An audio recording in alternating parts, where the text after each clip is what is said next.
Hello, my name is Richard. Today I'm going to give a first listen to an album by an artist that you may never have heard before. She's quite unknown. She's American and she started off when she was very, very young. Her name is Taylor Swift. I'm a Taylor Swift fan. What can I say? Look, I have my Eras Tour plant pots. I have my t-shirt. I have my sunglasses. But let's get rid of them so I can see things properly because these aren't prescription. So, I do like Taylor Swift. I'm a fan of Taylor Swift since 2020 when I first heard Folklore, her Americana album, and the sister album that came with that, Evermore, I think are exceptional. I enjoy Midnights very much. I love 1989. I think 1989 is one of the best pop albums of the last, since the 80s, maybe even, could we say. I don't like Reputation. I think that is quite an ugly sounding album. I like Lover. I think it's fun and it's delightful. And I think the Tortured Poets Department is exceptional. I absolutely love that record. But I haven't listened to anything all the way through or properly previous to that when she was a teenager. So I haven't heard her debut album, Taylor Swift. I haven't heard Fearless. I haven't heard Speak Now. And I haven't heard Red. Shh, don't tell my Swiftie friends. But I haven't. I have enough with what I have of Taylor Swift to listen to. But I love what I have. So I figure, why not? Let's go back. And as a lot of people probably know about me, I'm a huge Prince fan too. Now, are there similarities between Prince and Taylor Swift? Well, she has an album called 1989.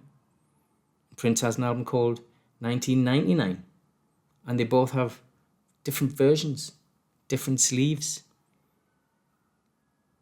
Prince famously has his vault where he puts a lot of his recordings went that never got used. And Taylor Swift is in her Taylor's versions are coming out with many, many new songs that have never been heard before. The whole Taylor's version of her re-recording all of her albums because she didn't own her masters. Prince threatened to do that with Warner Brothers, but they gave in and they gave him his masters back. So there are some similarities between Prince and Taylor Swift. I am not saying by any stretch of the imagination that Taylor Swift is as great as Prince. But anyway, I digress. I am going to listen to today her sophomore album, Fearless.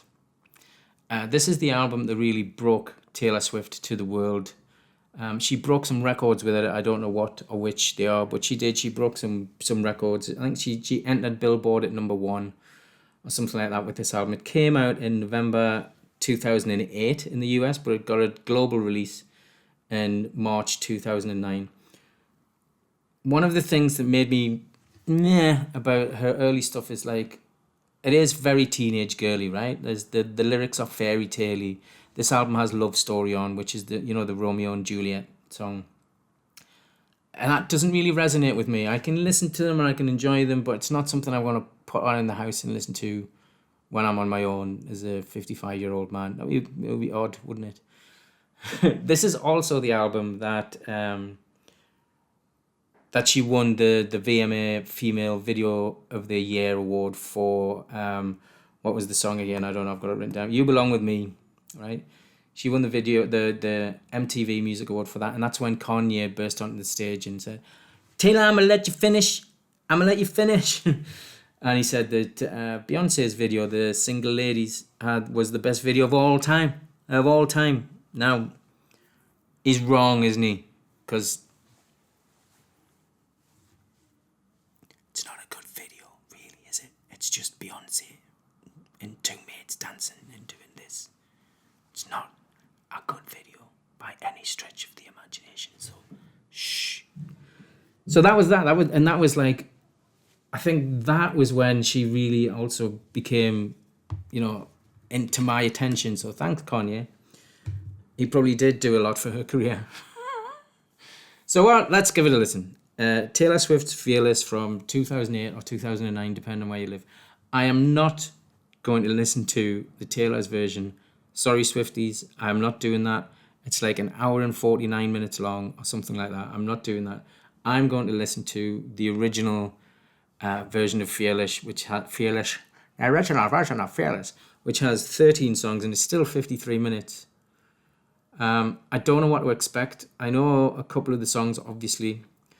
I know the Love Story and You Belong With Me, but the rest is going to be new to me, I think.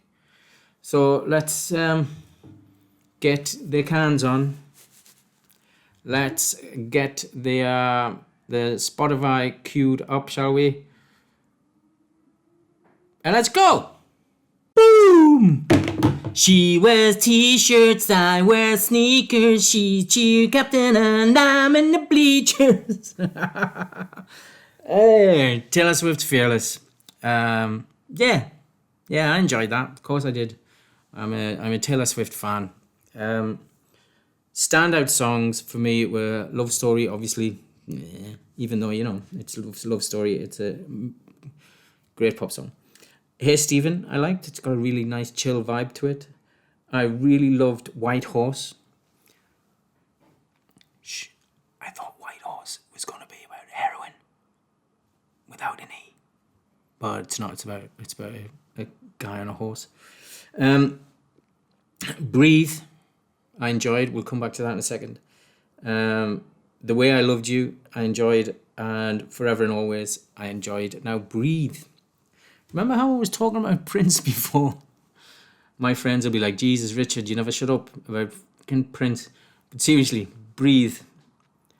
I recognise that melody of the way she's singing. That melody is so familiar to me. And it is a song called I Could Never Take the Place of Your Man by Prince from the album Sign of the Times. And it goes, it was only last June when our old man ran away. It's the same. It's the same as the melody of the verses for Breathe. And that made me remember as well. So, the song, The Tortured Poets Department, the intro to the Tortured Poets Department song is exactly the same as the intro to a song called It by Prince, which is on the Sign of the Times album.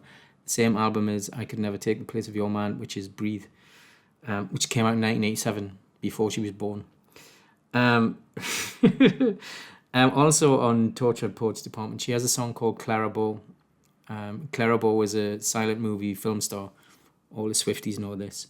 All Prince fans know this because in 1985, on the album Around the World in a Day, Prince has a song called Condition of the Heart, which talks about Clara Bow. So yeah, there's that. I enjoyed that album a lot. It is very country, which is fine, country pop. It's got a lot of banjo, a lot of mandolin. The guitar solos are a bit meh, and they're not very high in the mix. But it's fun. It's a fun record.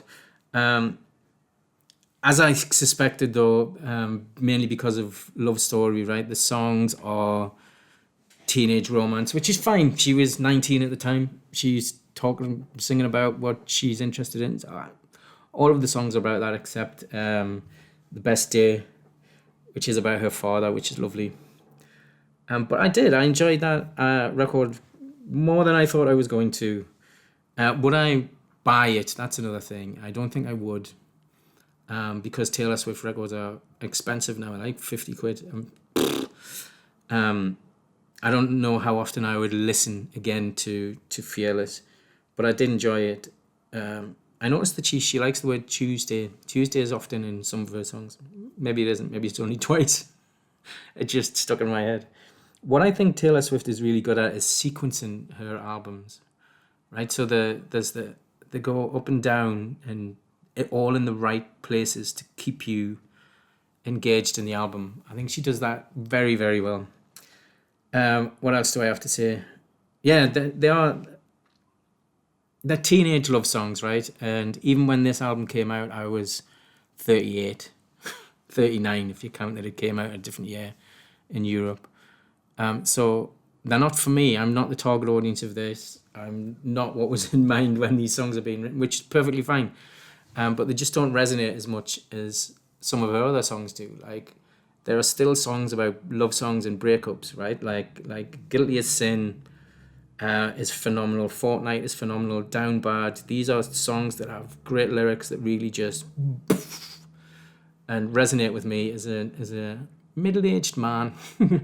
And because she's a mature woman now. And then there's, Who's Afraid of Little Old Me is just it's full of venom and anger, and so am I as a middle-aged man. But I enjoyed Fearless. But like I say, it's not really for me. It's not an album I would put on multiple times like I have done with Folklore and Evermore and 1989 and in the Ports Department. But it was fun. I enjoyed it. I was breathless in parts of it, but there aren't like a lot of it. Others they're like this,